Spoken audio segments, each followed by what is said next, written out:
আমাদের শারদীয় দুর্গোৎসবে শেষ দিন আজ সারাদিন ব্যাপী ছিল বিসর্জনের কান্না।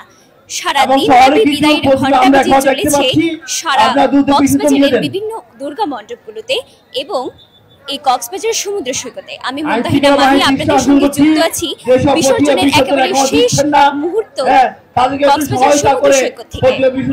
আজ আমাদের পেনোয়া নিউজের পক্ষ থেকে সারা দিন ব্যাপী ছিল বিসর্জন বিষয়ে নানান ধরনের কন্টেন্ট এবং নানান ধরনের খবর যা আমরা আপনাদের কাছে পৌঁছে দিতে পেরেছি সারা দিনের বিভিন্ন ধরনের কঠোর পরিশ্রমের মাধ্যমে।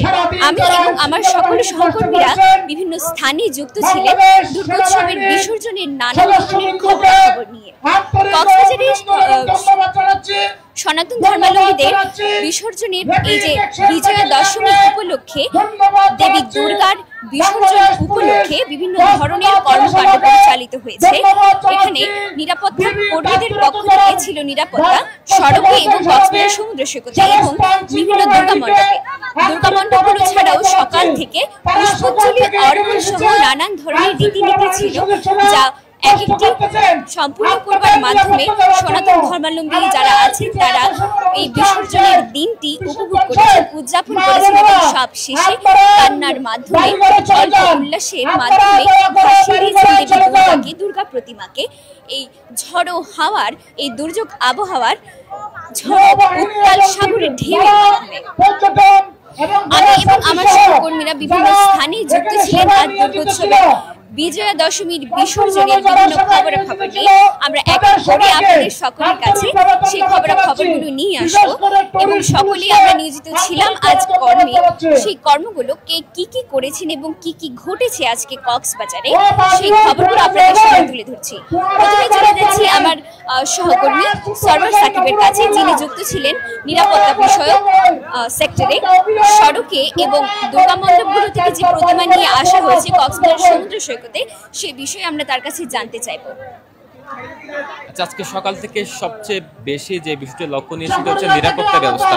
বিশেষ করে সৈকতে প্রবেশ মুখে, বিশেষ করে লাবণী পয়েন্টে যে প্রবেশ মুখ রয়েছে সেই প্রবেশ মুখে সেনাবাহিনী পুলিশের একটি বেশ কয়েকটি টিম সেখানে অবস্থান নিয়েছিল এবং সেখানে যাতে যানজট মুক্ত রাখা যায় এবং এই যে বিসর্জনে যারা আসছেন তাদেরকে যাতে সর্বোচ্চ নিরাপত্তা দেওয়া যায় সেটি নিশ্চিত ছিল। একই সাথে সকাল থেকে আমরা এখানে দেখেছি সেনাবাহিনী এবং নৌবাহিনীর যে ডুবুরি দল, একই সাথে টুরিস্ট পুলিশ, জেলা পুলিশ এবং ফায়ার সার্ভিস সহ প্রশাসনের সকল সেক্টরের কর্মকর্তারা এখানে ছিলেন। একই সাথে আরেকটি যে বিষয় লক্ষণীয় হচ্ছে বিচ কর্মী, একই সাথে সিএসএফ লাইফগার্ড কর্মীরা যেহেতু সাগরে বিসর্জন দেওয়ার সময় আমরা বিগত সময়গুলো যেমনটি দেখি সাগরে ডুবে নিখোঁজ হওয়ার যে ঘটনা সেটি হয়ে থাকে, তবে এবারের মধ্যে কোনো ধরনের অপ্রীতিকর ঘটনা আমরা এখনো পর্যন্ত চোখে পড়েনি।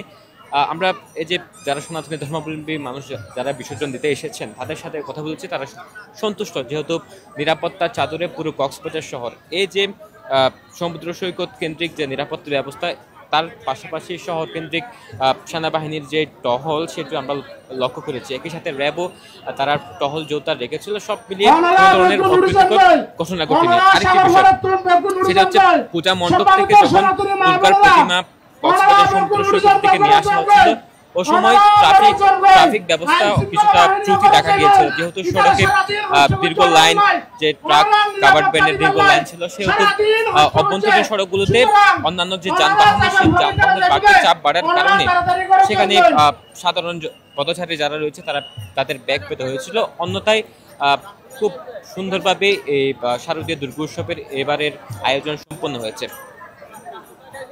অসংখ্য ধন্যবাদ আমার সহকর্মী সরওয়ার সাকিবকে।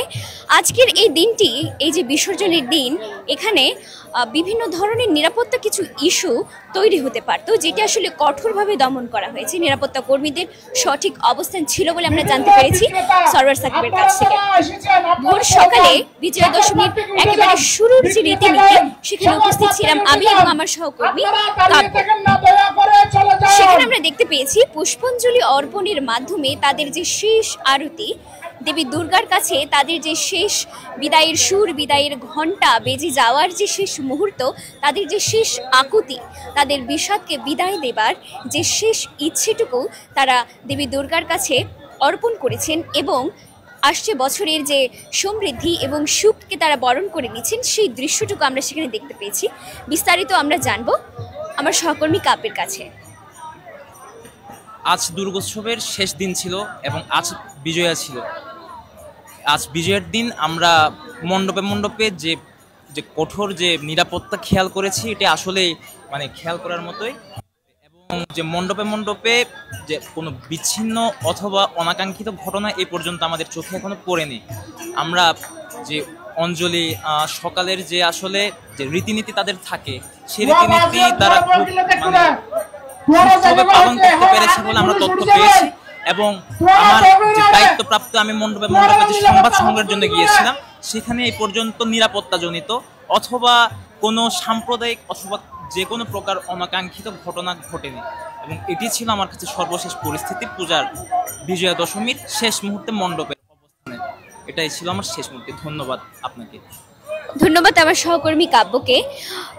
আজকের এই দিনের, এই যে বিসর্জনের দিনের মণ্ডপের অবস্থা থেকে শুরু করে এই কক্সবাজার সমুদ্র সৈকতে বিসর্জনের যে একটি বিশাল ক্ষেত্র তৈরি হয়েছে, এই ক্ষেত্রে অবস্থান করছিলেন আমার সহকর্মী সাজন বড়ুয়া সাজু। তিনি এই পুরো পরিস্থিতিটির মধ্যে ছিলেন এবং বিজয়া দশমীর বিসর্জনের একেবারে শুরু থেকে শেষ পর্যন্ত তিনি বিষয়গুলি লক্ষ্য করেছেন।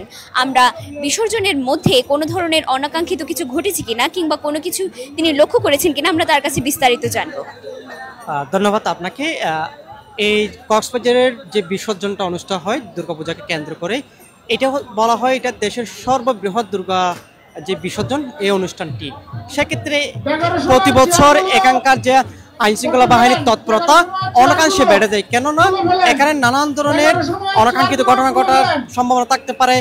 পাশাপাশি যে থ্রেটগুলো থাকে সেগুলো হয়। এবার কিন্তু আমরা তারও ব্যতিক্রম দেখিনি। এবার আরো সবচেয়ে অবাক করার বিষয় হচ্ছে পূজা উদযাপন কমিটি এবং আইনশৃঙ্খলা বাহিনীর যে লোকজন, তাদের সুশৃঙ্খলার মধ্য দিয়ে এবার কোনো ধরনের ঘটনা ঘটেনি এবং তারা একদম সুন্দর সুচারুভাবে এই যে বিসর্জন অনুষ্ঠানটা সম্পন্ন করেছে। পাশাপাশি আমরা সকালের অবস্থা যদি বলি আপনাকে, সকালে যখন আমরা এখানে এসেছিলাম তখন এখানে সেনাবাহিনী, পুলিশ থেকে শুরু করে ফৌজগাছি ছিল, র্যাব ছিল, সকলে মিলে এখানে তাদের আইনশৃঙ্খলা বাহিনীর যে পরিস্থিতি তারা একদম সামাল দেওয়ার চেষ্টা করছে, সেটি তারা সফল হয়েছে। কোনো ধরনের অপ্রীতিকর ঘটনা ঘটেনি। পাশাপাশি সেনাবাহিনী প্রায় 150 জন সদস্য শুধু এই লাবণী পয়েন্টে ছিল, পাশাপাশি 80 জন সদস্য কক্সবাজার শহরের মধ্যে তারা বিচরণ করেছে, টহল দিয়েছে। এছাড়া র্যাবের টিম ছিল, বিভিন্ন অংশে তারা টহল দিয়েছে। পুলিশ ছিল, টুরিস্ট পুলিশের পক্ষ থেকে আলাদাভাবে তারা কন্ট্রোল রুম করেছে। সেনাবাহিনীর পক্ষ থেকে মাইন থ্রেট এড়াতে মাইন সুইপিং করেছে। পাশাপাশি কোস্টগার্ড তারা আলাদা কন্ট্রোল রুম করেছে। সর্বোপরি বলতে হয় এই দুর্গাপূজা একদম সুচারুভাবে সম্পন্ন করতে যা যা দরকার আইনশৃঙ্খলা বাহিনী তা তাই করেছে এবং পূজা উদযাপন পরিষদের পক্ষ থেকেও কিন্তু সেটি তারা তাদের যে কর্মকাণ্ড সেটি তারা চালিয়ে গেছে এবং সফলভাবে সুন্দরভাবে তারা এটা সমাপ্তি করেছে। এবং অন্যান্য বার যদি আমরা খেয়াল করি, প্রায় সময় দেখা যায় আসলে মানুষ মারা যায় অথবা সমুদ্রে প্রতিমা বিসর্জন গিয়ে কারো কারো মৃত্যু হয়, কিন্তু এবার কোনো ধরনের বিন্দু পরিমাণ অনাকাঙ্ক্ষিত ঘটনা ঘটেনি এবং সুন্দরভাবে এই অনুষ্ঠানটা শেষ করেছে। ধন্যবাদ আমার সহকর্মী সাজন বড়ুয়া সাজুকে। আজকের পুরো পরিস্থিতিটির মাধ্যমে আমরা জানতে পারলাম আসলে নিরাপত্তা কর্মীদের যে ভূমিকা সেটি ছিল অনস্বীকার্যভাবেই তারা তাদের ভূমিকাটি পালন করেছে। কোনো ধরনের কোনো অনাকাঙ্ক্ষিত ঘটনা আমরা দেখতে পাইনি। আগের বিভিন্ন বারের যেসব ঘটনা আমরা দেখতে পাই, সাধারণত বিভিন্ন সহিংসতার ঘটনা ঘটে থাকে, বিভিন্ন ধরনের চুরি ছিনতাই বা এই ধরনের মৃত্যু অবধিও ঘটে থাকে, যা এবারে একেবারেই ঘটেনি। বিষয়টি সকলের কাছে আসলে কাম্য ছিল। সকলেই চান সহিংসতা মুক্ত পূজা পালন করতে এবং সহিংসতা মুক্ত ভাবে বিসর্জনের অনুষ্ঠান বিজয়া দশমীর দিন তারা পালন করতে চান বলেই তারা আমাদেরকে জানিয়েছেন। এই ছিল আমাদের কাছ থেকে সর্বশেষ পরিস্থিতি। মুমতাহিনা মাহি, বিনয় নিউজ।